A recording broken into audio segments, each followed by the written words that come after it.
नमस्कार दोस्तों, स्वागत है आपका केटी वॉइस स्टोरीज चैनल में। दोस्तों, हमारी आज की कहानी है मेरे ऑफिस जाते ही पीछे से मेरा दोस्त मेरी पत्नी के पास।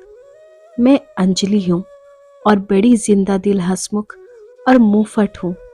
मेरे घर में भी ऐसे ही मुझे रखा गया जैसी मैं थी। मुझे ज्यादा रोका टोका नहीं गया। ऐसा नहीं कि मुझे टोका नहीं गया। पहले पहल मेरे मम्मी पापा ने कोशिश की, लेकिन फिर उन्हें समझ आ गया कि मेरा स्वभाव ही कुछ ऐसा है। इस स्वभाव के चलते मेरे कई दोस्त भी बने। लड़कियां तो कम थी, लड़के ज्यादा। मेरी माँ को मेरी चिंता रहती है कि कल को ससुराल जाएगी तो वहां क्या गुल खिलाएगी। पर मेरे पापा कहते हैं जो होगा अच्छा ही होगा। ऊपर वाले ने इसके लिए भी कुछ सोचा ही होगा। मेरी शादी की उम्र होते ही मेरे लिए रिश्ता ढूंढना घर वालों ने शुरू कर दिया। कई तो घर तक पहुंचते ही नहीं थे। उसके पहले ही केवल इसलिए मना कर देते थे कि लड़की बोलती बहुत है। अब बताओ, भला यह भी कोई कारण हुआ किसी को रिजेक्ट करने का?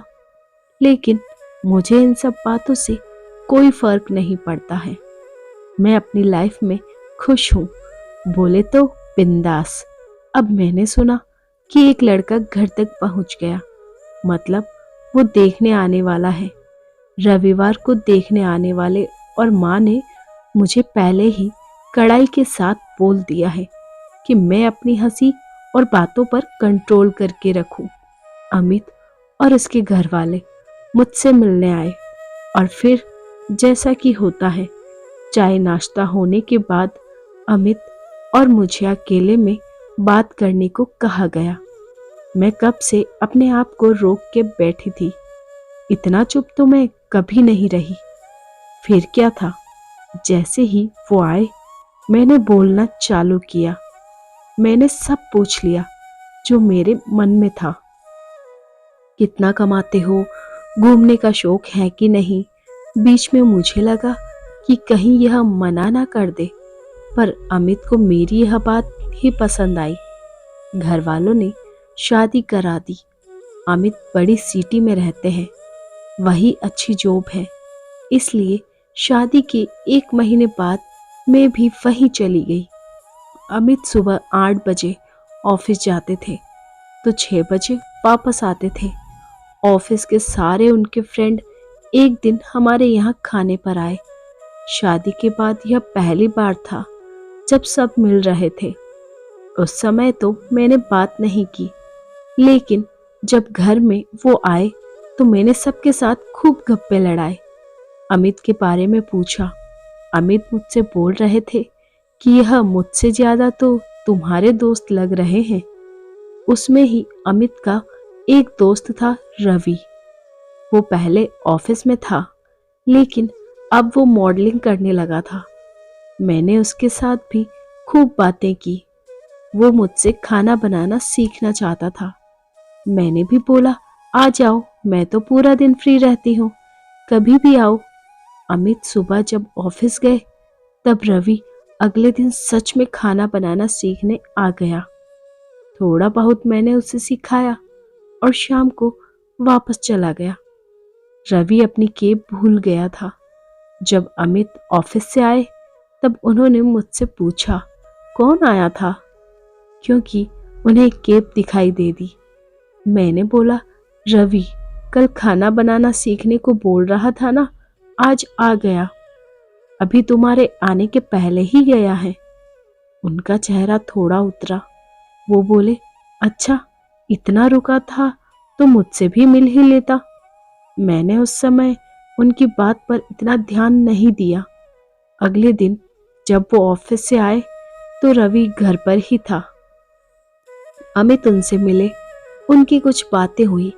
जब वो गया तब वो बाथरूम में फ्रेश होकर आए और जैसे कि मेरी आदत थी, मैं पूरे दिन की कहानी बढ़ बढ़ करके उनको बता रही थी।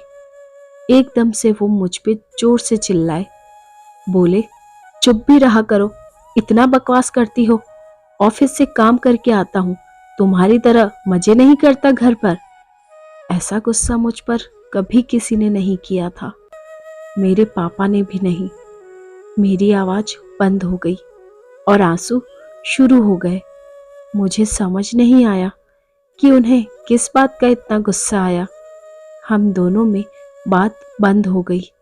अगले दिन मैंने मम्मी को सारी कहानी सुनाई, क्योंकि मुझे नहीं पता था कि मैंने क्या किया जो इतना शांत रहने वाले अमित भी मुझ पर भड़क गए। मम्मी ने मुझे जोरदार डांट लगाई और बोला, तुझे रवि को घर बुलाने की क्या जरूरत थी? मुझे समझ नहीं आया। माँ बोली कि बेटा, वो अभी तुझे पूरी तरह जानता नहीं है और वो तेरा पति है। तू अगर दूसरी किसी लड़के के साथ ज्यादा घुलेगी तो हो सकता है कि उसे बुरा लगे। मुझे थोड़ा समझ आया कि उनका मूड क्यों खराब हुआ। अगले दिन फिर रवि आता है सीखने के लिए। अब रवि को कुछ प्रोजेक्ट मिल गया था, तो 2-3 महीने के लिए वो बाहर जाने वाला था। अमित ऑफिस से आए तब रवि को मैंने रोक रखा था। अमित का मुंह उतरा हुआ था। उसे देखकर और ज्यादा खराब हो गया। बातों बातों में मैंने बोला कि मैं बहुत खुश हूँ, रवि को कोई प्रोजेक्ट मिला है, वो बाहर जा रहा है।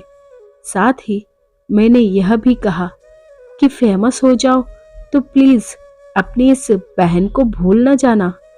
रवि बोला, अरे बिल्कुल नहीं, अभी कुछ दिन से आपकी वजह से मेरा पेट ठीक है, वरना बाहर का खाकर इन्फेक्शन हो रहा था। अमित का चेहरा अब बदल गया था। उसके चेहरे पर बहन सुनकर स्माइल आ गई थी।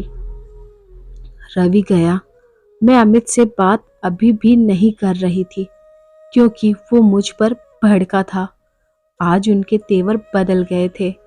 मेरे पास में आना चाहते थे मुझे मनाने। फिर उन्होंने थोड़ी कोशिश की। तब मैंने बोला कि आप कल क्यों गुस्सा हुए थे, इस बारे में मुझे सही बता दोगे तो मैं मान जाऊंगी। वो बोले, ऐसे ही कुछ ऑफिस में ज्यादा काम था। मैंने कहा, नहीं मुझे पता है। वो बोले, क्या? मैं बोली, पति पत्नी का रिश्ता विश्वास और भरोसे का है। आप अगर मुझे कुछ बताएंगे नहीं कि आप क्या सोच रहे हैं या क्या गलत फहमी पाल के बैठे हैं, तो मुझे पता नहीं चलेगा। मैं समझती हूँ कि कोई कितना भी सही हो, मन में ऐसे ख्याल आ जाते हैं। आपकी जगह मैं होती तो शायद वही सोचती जो आपने सोचा। लेकिन हम बात करके एक दूसरे को समझ के सब बातें सॉल्व कर सकते हैं। उनके चेहरे पर एक बड़ी स्माइल थी। अब वो मुझे ज्यादा समझदार समझने लगे। गलतफहमी एक बड़ी वजह है पति पत्नी के रिश्ते को कमजोर करने की। इसलिए बात करिए, बात ही बिगड़ी बात फिर बना सकती है। धन्यवाद दोस्तों। आई होप आपको हमारी ये कहानी पसंद आई होगी। तो ऐसी और कहानियाँ सुनने के लिए बने रहिए हमारे साथ और वीडियो को लाइक शेयर कीजिए। चैनल पर नए हैं तो सब्सक्राइब